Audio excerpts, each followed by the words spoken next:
Hey guys, so this is going to be a real quick video. Cajun Gunworks just released their short reset trigger for the P-10C. A while back they came out with their tool steel striker. I haven't had any problems with mine, but I've known a few people who've had the tips of theirs break off, so I thought I'd just go ahead and get one just as a spare and just kind of see how it changes the trigger, if at all. And then I've got an HBI trigger. It's the early one that has the little hook. You can see down there. When you look at the Cajun trigger, it actually really closely, let me turn up the exposure, it really closely mimics the profile and length of the factory trigger. It's flat in basically the middle third, and then it curves off. They put tape over it so this doesn't spring out. This is what keeps that spring in, so you need to leave the tape on until you've installed it. And then what separates this is they have a little set screw here, and it looks like there's some kind of vibratite on there because it doesn't. It's got some kind of locking agent on there, and you just screw that in and out to adjust the forward pre-travel.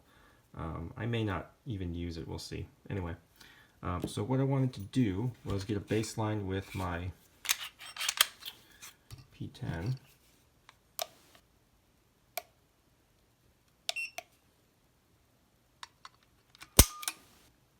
So 537.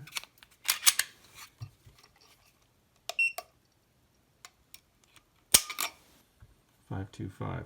What I'm doing is I am using the mag release as a guide, and I'm just pulling straight back. I'm not using the little roller here, so it's just metal right on the trigger because the curve here doesn't really hit the safety very well, and that way I can get a nice consistent pull. So about 5 pounds 3 ounces. So the other thing I want to do is look at just the overall trigger travel. So what I'm going to do is measure from the edge right where the, let me turn that back down, the edge right where the back strap meets the frame, and just the front face of the trigger. So I'm not pushing anywhere on the safety, and I'm just going to keep it in line with the slide. So looks like about 2.72. And then same thing pulled. It's about 2. Let me get that even. 2.51. Let me write that down. All right, so I'm going to go change this trigger out. Obviously, there's plenty of videos on how to do that, so I'll be right back. So before I change the trigger, I want to go ahead and change the striker first, just to see if the striker changes the trigger at all.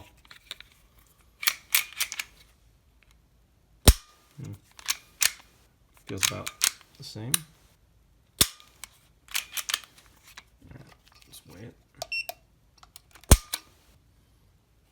5.6. 5.3. So I don't think it changed it at all. Yeah. Oops. Bad pull. Yeah, doesn't seem like it changed the weight or the characteristics at all, so. Alright, so I'm going to go change this out. Alright, so I'm back. If you've seen, it installs like any other trigger, so I don't have to go into that. Only thing I noticed was the pin that you drive into the trigger bar. It was a lot tighter on this. I had to really actually hammer at it a little bit to get it in, but not a big deal. So there's the trigger. Let me get the exposure up. So there's that. Looks a lot like the stock one. All right, so if you look underneath, let me see if I can show it. Okay, you can see that little nubbin. So that's the pre-travel adjustment. Basically, you have to take the slide off. You go in through here, and I don't think I'm going to get the camera to pick that up. But there is a screw that you can access with this little ball head wrench that it comes with. And now I can turn it in and out. So right now I'm turning it out to where it's completely recessed. And you can see how far it allows, whoa, too far. Okay, so that's interesting. Without that screw, this thing can go so far forward that the safety spring will pop out. That's good to know. So that screw is mandatory. Don't know how I feel about that, only because I really wasn't planning on using the screw. Alright, so I went too far in, now I can't reset the trigger. I guess I'll have to find a way to put some Loctite in there. Yeah, definitely want to get some thread locker in there. Alright, so let's put this on. Make sure the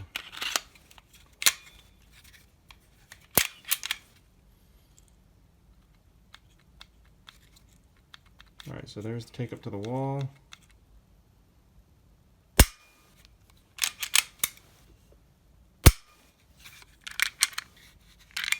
Alright. Let's measure it.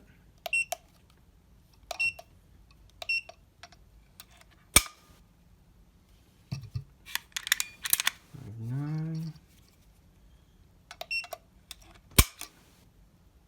5.6. It might be where it's pulling on the trigger because it's curved. 5.7. I think what's happening is the curve is pushing the bar higher up, so it feels heavier.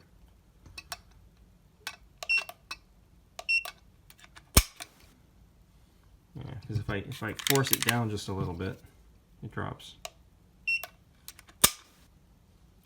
So it doesn't seem like it changed the pull weight. Let's check the distance here. So fully back. Let's see. I was at 2.51. So here, same spot. Let's go get parallel with the trigger, not hit the safety. So 2.494. So basically the same. And obviously pre-travel is kind of where you set it. Let me try that again. I think I didn't have it cocked when I pushed the trigger forward. 2.69. So really close to the 2.72 reading I took earlier. So it doesn't seem like it changes the characteristic that much. I will say it is a little bit more comfortable. So this is the early HBI, which has those fangs there.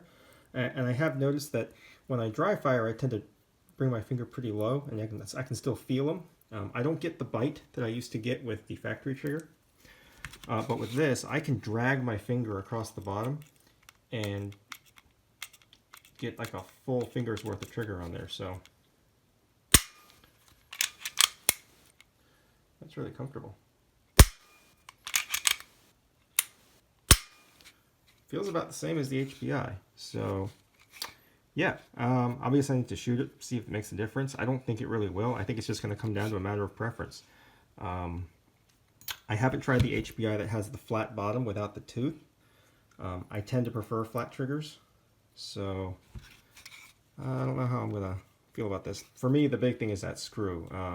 Without some kind of thread locker, the idea of that screw coming out, if the screw backs in too far, then you saw what happens. The safety just completely pops out and you can jam the spring up.